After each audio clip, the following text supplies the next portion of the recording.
नमस्कार मित्रांनो, मी प्रफुल्ल एज्युकेट भारत या युट्यूब चॅनल मध्ये आपल्या सर्वांचं स्वागत आहे। मित्रांनो, हा जो डॅशबोर्ड आहे हा सरळ प्रणालीचा डॅशबोर्ड आहे आणि विभागीय लिंक वर क्लिक केल्यानंतर विद्यार्थी पोर्टल, स्कूल पोर्टल आणि संच मान्यता पोर्टल 3 टॅब आपल्याला पाहायला मिळतील। आजचा व्हिडिओ संच मान्यता पोर्टल बाबतचा आहे। संच मान्यता 2025-26 साठी कार्यरत शिक्षक आणि शिक्षकेतर कर्मचारी यांची माहिती आपल्याला फॉरवर्ड करायची आहे। एज्युकेशन ऑफिसर यांच्या लॉगिन ला फॉरवर्ड करायची आहे आणि त्यामुळे हे जे पोर्टल आहे हे फार महत्त्वाचं आहे। मी संच मान्यता पोर्टल वर क्लिक केल्यानंतर आपल्या समोर एक लॉगिन पेज येईल, ज्यामध्ये आपल्याला आपल्या शाळेचा आयडी एंटर करायचा आहे, पासवर्ड एंटर करायचा आहे आणि कॅप्चा एंटर करून लॉगिन वर क्लिक करायचं आहे। आता बघा मित्रांनो, संच मान्यता पोर्टलला लॉगिन होते आहे आणि एक महत्त्वाचा मेसेज पॉपअप झालेला आहे, ज्यामध्ये सन 2025-26 ची जी संच मान्यता आहे त्या संच मान्यतेमध्ये कार्यरत शिक्षकांची माहिती भरत असताना 1 ऑक्टोबर 2025 हा संदर्भ दिनांक आहे आणि त्यामुळे या दिनांकामध्ये आपण गल्लत करू नये अशी माझी आपणास स्पष्ट सूचना असेल। कारण शिक्षकांच्या आता बदल्या झालेल्या आहेत। अनेक शिक्षक या तालुक्यातून त्या तालुक्यामध्ये किंवा या शाळेतून दुसऱ्या शाळेमध्ये गेलेले आहेत आणि त्यामुळे 1 ऑक्टोबर 2025 ला आपल्या शाळेमध्ये जेवढे शिक्षक कार्यरत होते तेवढ्या शिक्षकांची माहिती आपल्याला भरायची आहे। प्रत्येक गोष्ट मी आपणास या व्हिडिओमध्ये सांगणार आहे, म्हणून विनंती आहे की आपण व्हिडिओ पाहावा, परंतु दरम्यान या चॅनलला सबस्क्राइब करावं, व्हिडिओला लाईक करावं आणि व्हिडिओ आवडत गेला तर शेअर नक्की करावं। मी ओके वर क्लिक केल्यानंतर मित्रांनो वर आपल्याला 3 टॅब पाहायला मिळतील, बेसिक इन्फॉर्मेशन आणि वर्किंग पोस्ट। सर्वात अगोदर आपल्याला बेसिक इन्फॉर्मेशन वर क्लिक केल्यानंतर स्कूल इन्फॉर्मेशन वर क्लिक करायचा आहे। इथे क्लिक केल्यानंतर आपल्या शाळेची जी बेसिक इन्फॉर्मेशन असेल ती इन्फॉर्मेशन पाहायला मिळेल, परंतु इथे सूचना दिलेली आहे, ही सूचना आपण वाचून घ्यावी। एकदा आपण ही माहिती फायनलाइज केली की मग ती आपण चेंज करू शकत नाही आणि त्याचबरोबर ही जी स्कूल बेसिक इन्फॉर्मेशन फायनलाइज करत नाही तोपर्यंत आपण वर्किंग पोस्ट या टॅब वर जाऊ शकत नाही आणि त्यामुळे जर माहिती अचूक असेल तर आपण फायनलाइज करावी आणि जर माहिती चुकीची असेल तर ती माहिती अगोदर करेक्ट करून घ्यावी। मी शाळेच्या स्कूल बेसिक इन्फॉर्मेशन वर आलेलो आहे। यामध्ये युडास कोड, शाळेचं नाव, जिल्हा, तालुका, केंद्र, मॅनेजमेंट सर्व दिलेलं आहे। यात कुठेही काही तफावत असेल तर आपल्याला युडास प्लस च्या school and profile facility portal वर जावं लागेल। इथे शिफ्ट दिलेली आहे, शाळेचा खालचा वर्ग वरचा वर्ग चेक करून घ्या आणि शाळेमध्ये ज्या क्लासरूम्स आहेत त्या क्लासरूम सुद्धा आपण तपासून घ्याव्या। यामध्ये कुठेही काही जर बदल असेल तर तो बदल तपासण्यासाठी आपल्याला युडास प्लस वर जावं लागेल। काय करायचं ते सर्व मी आपल्याला सांगतो आहे आणि त्याचबरोबर माध्यम पण तपासून घ्या। मित्रांनो, काही शाळांमध्ये 2-2 माध्यम आलेले आहेत। अशा शाळांचा स्कूल पोर्टलचा डेटा ईओ लॉगिन ला फॉरवर्ड झालेला नाही आणि त्यामुळे त्या शाळा अप्रूव्ह झालेल्या नाहीत। अशा केस मध्ये आपल्याला संच मान्यतेची माहिती भरत असताना अडचण येऊ शकते आणि म्हणून इथे जे माध्यम आलेले आहेत ते माध्यम आपण तपासून घ्यावेत। आणि त्याच्यानंतर मित्रांनो, समजा इन केस आपल्या शाळेचं मॅनेजमेंट चुकलेलं असेल किंवा आपल्या शाळेचा खालचा वरचा वर्ग चुकलेला असेल किंवा आपल्या शाळेमध्ये असलेल्या ज्या क्लासरूम्स आहेत या कमी किंवा जास्त वाटत असतील तर मग काय केलं पाहिजे, तर आपल्याला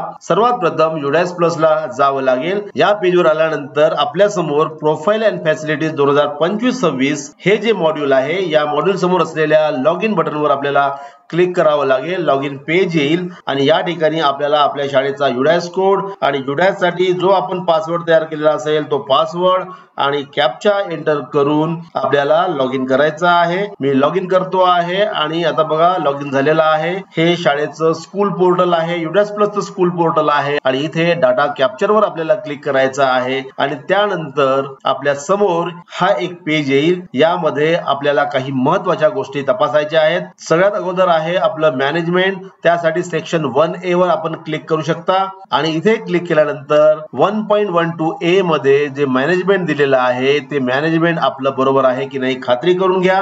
साधारणतः जिल्हा परिषद, नगर परिषद, महानगरपालिका शाळांच्या बाबतीमध्ये या चुका होण्याची शक्यता कमी आहे, परंतु ज्या अंशतः अनुदानित शाळा आहेत, ज्या शाळांचा टप्पा वाढ झालेला आहे, अशा शाळांचं मॅनेजमेंट अचूक आहे की नाही याची आपण खात्री केली पाहिजे।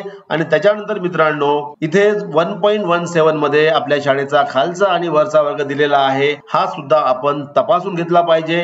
त्याच्यानंतर आपण परत एकदा जर या ठिकाणी आलो तर इथे शिफ्ट दिलेला आहे। ही शिफ्ट संच मान्यतेसाठी फार महत्त्वाची टॅब आहे आणि ती सुद्धा UDAS प्लस मध्ये आपण नोंदवली की नाही याची आपल्याला खात्री करावी लागेल। त्यासाठी आपल्याला वर 1.31 to 1.39 या टॅबवर क्लिक केल्यानंतर 1.34 मध्ये is this a shift school हे आपल्याला तपासून घ्यायचं आहे, जे अत्यंत महत्त्वाचं आहे। आणि याच्यात जर काही बदल करायचा असेल तर आपल्याला UDAS प्लस मध्ये बदल करावा लागेल, त्याच्यानंतरच ती इन्फॉर्मेशन आपली संच मान्यतेसाठी येईल। त्यामुळे प्रत्येक गोष्ट महत्त्वाची आहे। सरळ आणि UDAS प्लसचं इंटिग्रेशन झालेलं आहे। UDAS प्लसचा संपूर्ण डेटा सरळ प्रणालीमध्ये इम्पोर्ट करण्यात आलेला आहे आणि तो रोज इम्पोर्ट केला जातो आणि त्यामुळे इथे जो काही बदल होईल तो बदल ऑटोमॅटिक आपल्या सरळ प्रणालीच्या पोर्टलवर होणार आहे। परत एकदा मी संच मान्यता टॅबवर आलेलो आहे आणि या ठिकाणी मित्रांनो आपल्याला मीडियम तपासायचं आहे। आपल्या शाळेचं जे माध्यम आहे ते माध्यम अचूक आहे की नाही तपासायचं असेल तर परत एकदा आपल्याला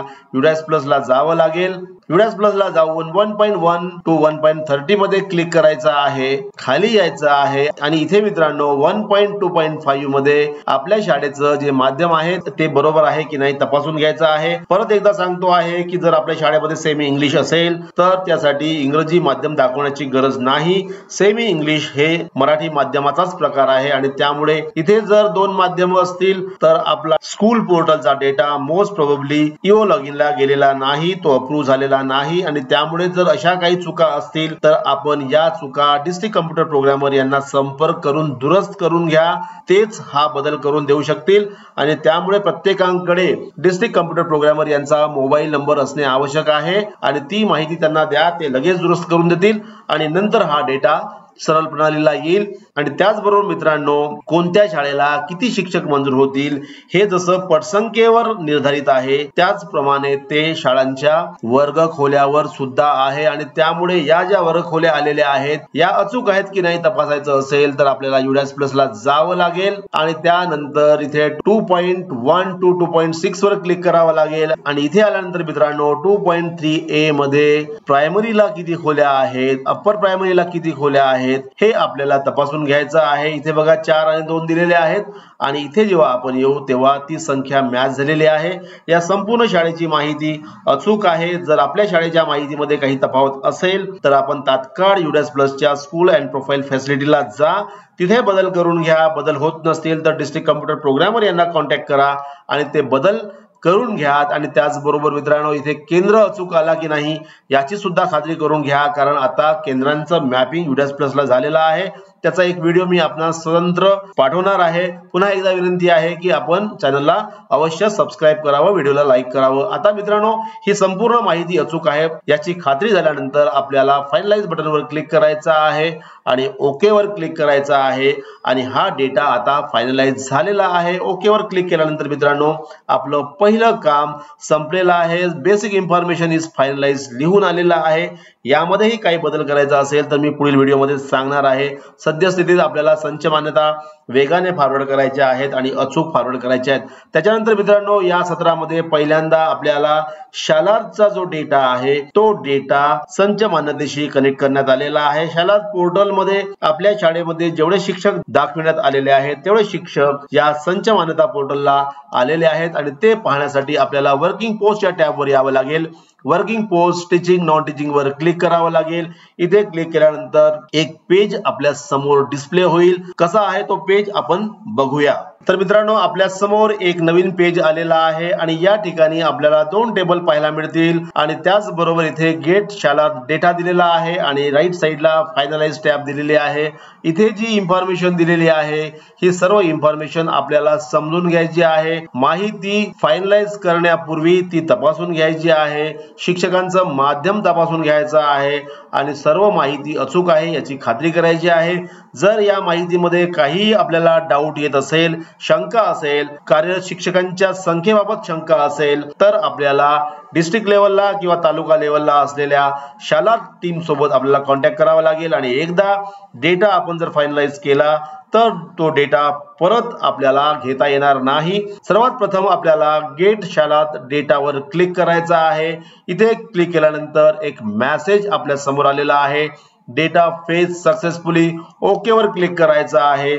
जसं आपण ओके वर क्लिक कराल परत एक नवीन पेज आपल्या समोर येईल। आता बघा मित्रांनो, तर मित्रांनो आता आपल्या समोर 3 टेबल्स आलेले आहेत आणि पहिला टेबल जो आहे ज्यामध्ये अनुदानाचा प्रकार दिलेला आहे आणि दुसऱ्या टेबल मध्ये नॉन टीचिंग कर्मचाऱ्यांची माहिती दिलेली आहे आणि तिसरा जो टेबल आहे जो टेबल शालारशी कनेक्टेड आहे आणि शालातला जे शिक्षक आता असतील करंट पोझिशनला असतील ते शिक्षक या ठिकाणी आपल्याला पाहायला मिळतील। 1 ऑक्टोबर 2025 नंतरचे हे शिक्षक आहेत आणि त्याची ही पोझिशन आहे। यामध्ये एक महत्त्वाची सूचना आहे मित्रांनो की जर शाळा जिल्हा परिषदची, नगर परिषदची, महानगरपालिकेची किंवा खासगी अनुदानित अंशतः अनुदानित असेल, ज्या शाळा शालार्थ प्रणालीवर असतील त्यांची माहिती या ठिकाणी आपल्याला दिसणार आहे। परंतु ज्या शाळा विना अनुदानित आहेत अशा शाळांची माहिती आपल्याला भरावी लागेल कारण त्या शाळा शालार्थवर नाहीत। आता इथे बघा मित्रांनो, अनुदानाचा प्रकार आपण अत्यंत काटेकोरपणे तपासला पाहिजे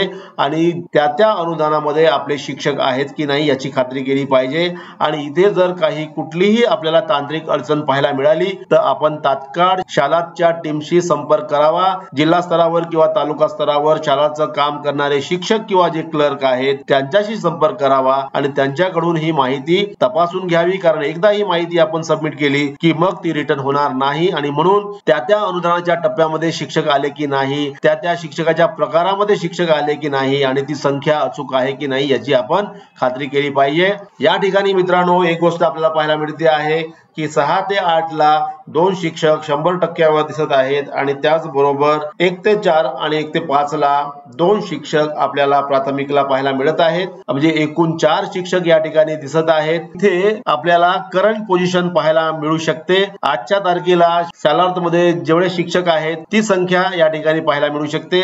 शिक्षकांची संख्या एखाद्या वेळेस जास्त पण असलेली दिसू शकते, परंतु जे शिक्षक या ठिकाणी दिसत आहेत ते सर्व शिक्षक त्या पोस्टवर आणि त्याचबरोबर त्यांचा शालार्थ आयडी आणि त्यांचं माध्यम अचूक आहे की नाही याची खात्री केली पाहिजे।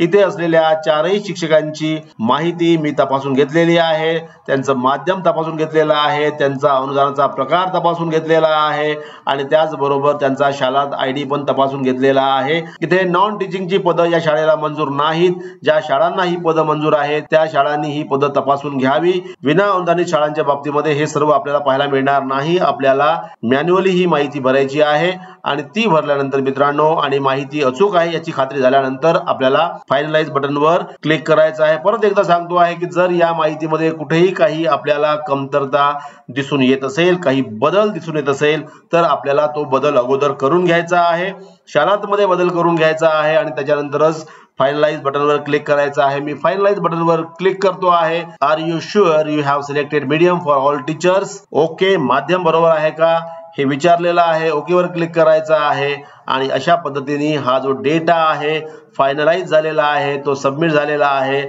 आणि मित्रांनो एकदा डेटा फायनलाइज झाला, सबमिट झाला की परत त्यामध्ये बदल करता येत नाही आणि बदल करायचा असेल तर त्यासाठी आपल्याला पुढचा माझा व्हिडिओ बघावा लागेल। परत एकदा विनंती आहे की आपण एज्युकेट भारत या चॅनलला सबस्क्राइब करावं, व्हिडिओ लाईक करावा, व्हिडिओ सर्वांना शेअर करावा। मी प्रफुल्ल पुन्हा भेटू नवीन व्हिडिओसह, तोपर्यंत सर्वांना माझ्या खूप खूप शुभेच्छा। Thank you so much.